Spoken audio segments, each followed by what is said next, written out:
যেখানেই অন্যায় সেখানেই প্রতিবাদ। আর প্রতিবাদ গড়ে তুলতে হবে এই আপুর মতো। কারণ আমরা হচ্ছে স্বাধীন দেশের নাগরিক। আমাদের সাথে অন্যায় হবে এটা আমরা কখনোই মেনে নেব না। এইজন্য তো আপু প্রতিরোধ গড়ে তুলল। আপুকে দেখে মন থেকে অসংখ্য সেলুট। আপু যে কাজটি করেছে প্রশংসার দাবিদার। এই আপু এই এলাকায় সবেমাত্র নতুন ভাড়াটিয়া এসেছে। আর এই ছেলেটা এই আপু যখন দোকানে কোনো কিছু সদাই করতে যায়, যাওয়ার সময় আসার সময় এই ছেলেটা সবসময় ডিস্টার্ব করে। আপু কি করবে ভেবে পাচ্ছে না। অবশেষে যে বাড়িতে নতুন ভাড়া এসেছে সেই বাড়ির মালিককে জানায়। বাড়ির মালিককে জানানোর পরে উনি বলে যে, "দেখো মা, এই ছেলেটা হচ্ছে প্রভাবশালীর ছেলে। আসলে আমি যদি তার নামে কোনো বিচার সালিস দেই কিছু করতে পারবো না। উল্টা আমি ফেঁসে যাব।" তখন এই আপু কি করবে ভেবে না পেয়ে স্বামীর সাথে সবকিছু সিদ্ধান্ত নেয় এবং বাড়ি এলাকায় বলে, "আচ্ছা আঙ্কেল, আমি যদি ওই ছেলেটাকে বাসায় নিয়ে আসি, তাহলে তো আপনি কিছু একটা করতে পারবেন।" বলছে, "হ্যাঁ মা, ছেলেটাকে তুমি যদি বাসায় নিয়ে আসতে পারো তাহলে মনে করো আমি একটা বিচার সালিস বসাতে পারবো।" যেই বলা সেই কাজ। এইদিকে সেই আপু তার স্বামীকে এবং বাড়ি এলাকায় বলে রেখেছে ছেলেটা আজকে আসবে। এবং ওনারা গেটের মধ্যে এসেছেও দেখেন। যখন সে গেটের মধ্যে গেছে ওনাদেরকে আনার জন্য, এখন সে পালাচ্ছে, এদিকে যাচ্ছে, ওইদিকে যাচ্ছে। এখন আপু খুঁজে পাচ্ছে না। কি ব্যাপার? গেল কোথায়?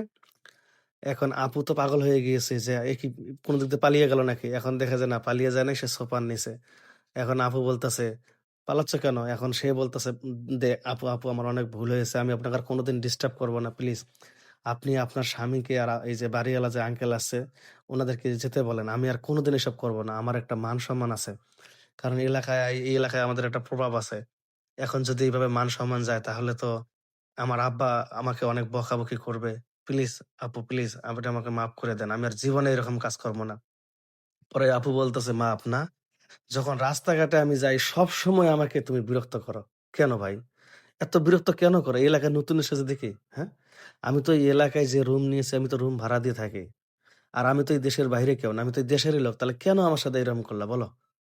আর দর্শক ভাই আপনাদের কাছে আমার অনুরোধ এই ভিডিওটা শেয়ার করে দেন। এখান থেকে অনেকজনে বুঝতে পারবে যে হ্যাঁ, যে কেউ যদি এই নতুন এলাকায় যায়, নতুন এলাকায় গেলে ওই জায়গার যে লোকগুলো থাকে স্থানীয় লোক তারা কিন্তু একটা প্রভাব দেখায়। একটা মানে অন্যরকম দেখায়। এলাকার একটা গরম দেখায়, ভাব দেখায়।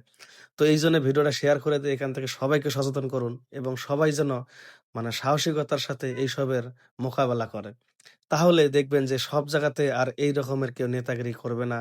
আর এইরকম কেউ মানে আপুদেরকে, মা-বোনদেরকে দেখলে বাজে ব্যবহার করবে না। এইজন্য সবাইকে আমরা অনুরোধ করতেছি ভিডিওটা শেয়ার করে দিন। পরে দেখেন এই ছেলেটা সে বলতেছে, "আমি বলতেছি আমি ভুল করেছি। আমি আর জীবনে রাস্তাঘাটে যতজন লোক যাবে কাউকে আমি ডিস্টার্ব করব না। তবুও আপনি উনাদেরকে চলে যেতে বলেন। আর আপনি আমাকে আলাদাভাবে বাইর করে দেন। কেউ যেন আমাকে না দেখে। আমি আপনাকে যে হাত জোড় করতেছি। আমি আর জীবনে কারো সাথে কোনদিন খারাপ ব্যবহার করব না।" তখন ছেলেটা এরকম করে যে কান ধরতেছে যে, "আমার আসলে ভুল হয়েছে। আমি আর জীবনে এরকম করব না আপু। আপনি প্লিজ আমারে মাফ করে দেন।" আমি আবারও বলছি ভাই প্লিজ ভিডিওটা শেয়ার করে দিন। এখান থেকে অনেকজনে বুঝতে পারবে যে হ্যাঁ, এই ধরনের কাজ করলে কি শাস্তি পেতে হয়। আর এইরকম মা-বোনেরা সাহস পাবে যে আসলে প্রতিরোধ কিভাবে গড়ে তুলতে হয়। দেখেন ছেলেটা কিন্তু তার এখন ভুল বুঝতে পারছে যে আমি আর জীবনে এই ধরনের কাজ করব না। কাউকে কখনো ডিস্টার্ব করব না। তো প্লিজ আমি আবারও বলতেছি ভিডিওটা শেয়ার করে দিন। আর ছেলেটার কি শাস্তি হওয়া উচিত অবশ্যই কমেন্টস করে জানাবেন। আর ভিডিওটা সচেতনমূলক একটি ভিডিও।